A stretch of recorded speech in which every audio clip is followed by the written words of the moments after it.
Bonjour à toutes et à tous, mesdames, messieurs. Ravi de vous retrouver sur R7 pour vous parler de la situation critique des retraités en République du Congo. Et oui, un génocide silencieux des retraités se déroule actuellement en République du Congo sous le regard complice de toutes les institutions.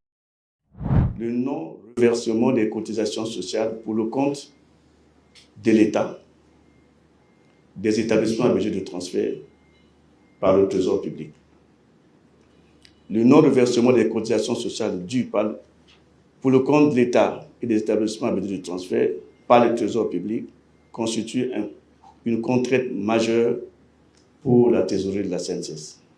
Cette situation affecte la capacité de la Caisse à honorer ses engagements, notamment le paiement régulier des prestations sociales. Ce retraité dénonce certains comportements au sein de cette administration publique. Un agent lui aurait demandé 40% de son dû pour faciliter le traitement de son dossier. J'ai 23 millions, il m'a appelé. Si tu veux me donner les 40%, on te paye. Donc moi, je vais céder 8 millions à un monsieur comme ça. De nombreux retraités congolais sont condamnés à mort ainsi que leurs familles. Et vous le savez, au Congo-Brazzaville, la famille, c'est souvent 5, 6, 10, voire 20 membres. Et donc, toutes ces familles qui dépendent évidemment de ces pensions. Beaucoup de retraités congolais ont déjà perdu la vie faute de ressources financières que l'État congolais leur doit. De l'argent qu'ils ont pourtant cotisé durant leur période d'activité professionnelle. Il n'y a aucune raison qu'on paye les salaires et qu'on ne verse pas les pensions à partir du moment où les pensions sont tirées sur les salaires des fonctionnaires.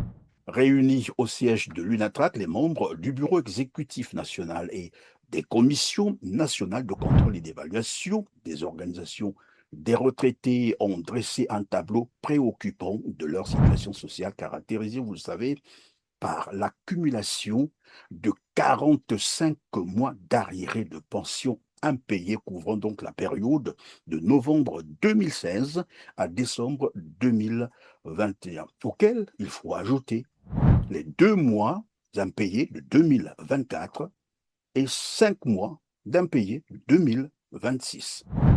Les retraités de la Caisse de retraite des fonctionnaires, CREF, cumulent 2 mois de pension impayée au titre de l'année 2024 et 3 mois de pension impayée au titre de l'année 2025, en plus de la quarantaine des mois antérieurs.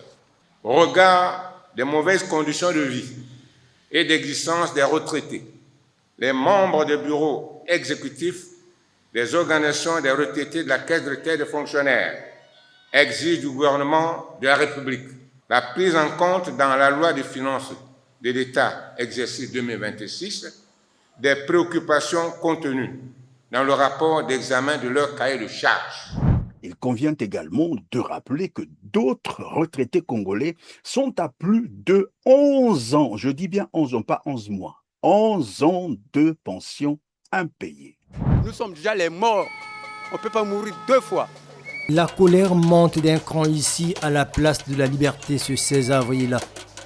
Ces retraités de la commune de Brazzaville qui cumulent pour certains 11 ans et d'autres 9 ans sans pension expriment leur ras-le-bol. Ces retraités pointent du doigt la direction générale de la Caisse nationale de sécurité sociale CNSS qui refuse de retirer leur dossier de l'administration municipale pour traitement alors que le gouvernement a déjà versé 35 milliards 914 millions 34 069 francs CFA.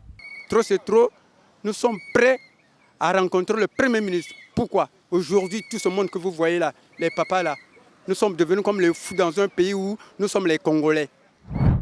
Face à cette nouvelle initiative d'organiser un sit-in devant la primature, la question de savoir si l'autorisation leur sera accordée cette fois-ci. On se souvient encore, le 7 novembre 2025, lorsque Pierre Ngolo, président du Sénat, menaçait avec indifférence les retraités de renoncer à leur sit-in alors que ces derniers ne faisaient que revendiquer leurs droits.